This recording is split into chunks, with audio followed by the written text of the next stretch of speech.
tries to mix a lot of different things in it. We had academic papers, academic presentations from different disciplines, and today, in this session, we want to go to the horse's mouth and get the information about Italian Catholic parishes in the Chicago area from people who lived it. And as with all good history, you can probably find the names and dates and all that, those specifics somewhere in the record. But what you can't often find is the feelings that people have, the difference that it makes, and the real black story. So this morning we had novelists who are professionals of doing that kind of thing, and this afternoon we're going to have real people who lived the life in the parishes. So we're going to start off, because we're still hoping for technical redemption, with C.J.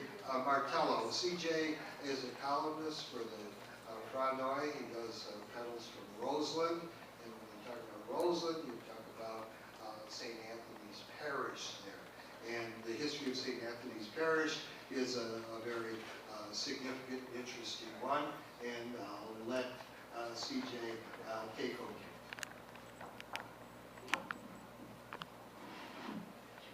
My name is Dominic C.J. Martello, and I've been writing the Pedals from Roseland column for 5 years now for the Broadway.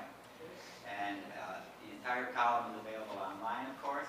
But my history with Pullman and Roseland and St. Anthony is that I was born in St. Anthony Parish, went to grade school there, and then in 8th grade I went to Sacred Heart Seminary for a year and a half. And then I saw women on the other side of the fence and said, I don't think the priesthood's for me. So then I went to a Catholic high school, co-ed, St. Willibrord High School in Roseland, and got married and moved to the north side for 40 years. Then I began writing the Pedals from Roseland column, and actually ended up moving back to the Pullman area. I bought a home in Pullman, and so I've been there ever since. And as soon as I got back, I was tapped to be on the parish council at St. Anthony, got very involved in the services. So writing about Pullman and St. Anthony's is a very much of a privilege for me. So I'll tell you about the history of St. Anthony's as I've heard it through the years. St. Anthony Church, you know, it's like the Trinity is God the Father, God the Son, and God the Holy Spirit. But for everyone else, but for those from northern Italy, Venezia, Trecconto, Piemonte, Calabria, Sicilia in 1903, their Trinity sounded more like matters of the heart: home, tradition, and family. To keep alive these matters of the heart, these hardworking immigrants attended churches close to their home. For many of them, the town of Pullman is where they worked and where they lived, and the only church in Pullman was the Greenstone Church, which George Pullman rented out, and for years sat vacant. But the nearest Catholic church was Holy Rosary Irish, and they attended services there. And others that lived up the hill in Roseland on Michigan Avenue, they attended St. Nicholas German Parish.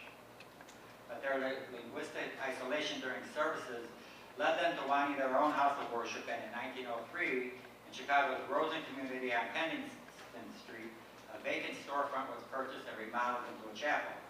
The first Mass was said in June of that year, and the chapel became an instant source of pride for the potential it represented. These new to America immigrants applied the same solid work ethic that sustained them in Italy through their religious work sensibilities. And as more of Roseland and Pullman's Italian immigrant population sought out services in a language that they could understand and that gave them the spiritual closeness they desired, such spiritual devotion and growing membership numbers, it wasn't long before the first spiritual leader, Reverend Orazio de Andrea, asked Archbishop Quigley for financial assistance to construct a church building. And obviously, not having a full grasp of the Italian sense of passion, Archbishop Quigley took charge of the moment and challenged the parishioners to raise $1,000 as a sign of their goodwill. The challenge was promptly met, and the site for the new church was chosen. By September, 5 months later, the new church on Kensington Avenue was dedicated. In And so began the story of St. Anthony of Padua Italian parish.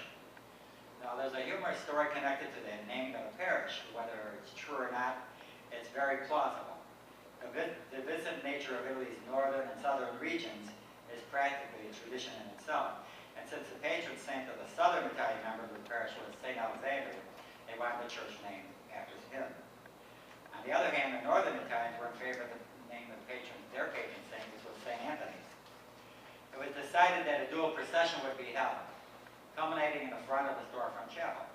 The saint with the most money attached to the shawl around them would determine the official name of the new parish. The Sunday the procession arrived, and St. Alexander headed to the west, while the St. Anthony procession headed to the east. The processions moved along at a similar pace, collecting funds along the route, as parishioners showed their support for their favorite saints. As the processions approached the point where they began, those carrying the statue of St. Anthony became concerned that the blank spots on the shawl meant a lack of donations, therefore the loss of the naming rights. Suddenly, as the St. Alexander statue was let down, one of the St. Anthony patrons climbed on the pallet carrying St. Anthony and pinned a $100 bill to his shawl. When the funds were tallied, St. Anthony won by a landslide, therefore signing the new parish church under construction the name St. Anthony of Padua, Italian Catholic National Parish. A fanciful story perhaps, but it's very indicative of the fervor that the parishioners felt. And this fervor carried through when in the succeeding years the various church organizations were created. The first organizations were representative of the hometown patrons, such as the St. Alexander Society, which sponsored the side altar and many feast day celebrations in the St. Anthony Parish. And organizations like the Holy Rosary, the Holy Name Society, the Anthony Auxiliary, and the numerous community groups were an outgrowth of the parish. Some of those community groups were the Nida Garibaldi Lodge, the San Luigi di Tresconco, Tito Schipa, Unione Veneziana, the Caltronese Club, the Cesuna Society, and the Umberto Uno Lodge. Throughout the years, these organizations provided comfort to the spiritual siblings of the Familia San Antonio de Padua. The church was first staffed by Father De Andrea, followed by Father Michael Ferrero, and then Reverend Hugo Cavici, ESSC. The fathers of the Society of St. Charles became the mainstay of the parish for years to come. The Scalabrinians, as they were known, were supportive of each other and the members of their parishes. It was the Scalabrinians who led the way in creating the expansion plans for St. Anthony's Parish. From the building of a school and its later expansion, to the remodeling of the school, which was key because enrollment had declined. In addition of more rooms, the Scalabrinians' steadfast focus on education served the parish very well. As the church grew, the need for a school became apparent, and as usual within Catholic parishes, a small school with a small enrollment became the nucleus for what later became a full-fledged school staffed by the Sisters of St. Joseph from their mother house in the Grange. With the school came the parents' enthusiastic efforts to offer programs that fostered a better life and a better understanding of life. During the post-war years, the many young members of the parish wanted to continue their friendship and camaraderie that were an outgrowth of the war. Thus, SEPA came into being, the St. Anthony Young People's Association, was the activity organization that sponsored dances and baseball teams for the members of the parish, who later became the parish vanguard as the first-generation Americans. Later, Cub Scouts and Boy Scouts, Brownies and Girl Scouts became opportunities for second- and third-generation American young boys and girls of the parish to join with adult leaders that served as an example for a path to a better life. Through the vision of Father Nalin, assigned to St. Anthony's in 1946, the parish prospered. It seemed there was a constant stream of parish community activities. Everything from the Holy Name Bowling League to the St. Anthony Feast Day Carnival was considered a major component of the lifeblood of the parish. It was due to these numerous activities and parish organization that Father Nalin was moved to lay the groundwork for the building of a spectacular church, rivaling Italy's great basilicas. Father Nalin saw this as an opportunity to promote a home for future generations of the St. Anthony family. The groundbreaking event took place on Easter Sunday, 1959, after a years-long process of selecting a site, an architect, and lining up funding. The generous parishioners of St. Anthony signed up in support of the new church with pledges and fundraising. And by 1961, the new church was ready for dedication. On Sunday, August 20th, 1961, the Reverend Albert Cardinal Meyer, Archbishop of Chicago, dedicated the new St. Anthony of Padua Church. and at last the no longer divided members of the parish were able to worship in the splendor of God's house, for which their ancestors had laid the seed 58 years before, in 1903, in a storefront on Kensington Avenue. To bring you up to date, the neighborhood on the south side has changed, and the church that Father Lane built is a very large structure. As I said, it resembles basilicas in Italy. And it's very, for the parishioners that were at St. Anthony, grew up at St. Anthony, and have moved, it's a longing. They're like, oh, we built this beautiful church, and now we have to leave it. But God works in mysterious ways, because though the neighborhood has changed, St. Anthony has become a territorial parish, and there are 8 churches that closed on the south side that are all under the umbrella of St. Anthony's. Because St. Anthony's is the only viable church that for all these churches joined to become one. So St. Anthony's is actually home for St. Salome Parish, St. Nicholas Parish, Holy Rosary Slovak, Holy Rosary Irish, and 2 other parishes that are on the south side. So in a very real sense, the origin of the church carries forward, and they're taking care of immigrants now, except they're Hispanic rather than Italian. And where there's a need, the need is filled. Thank you.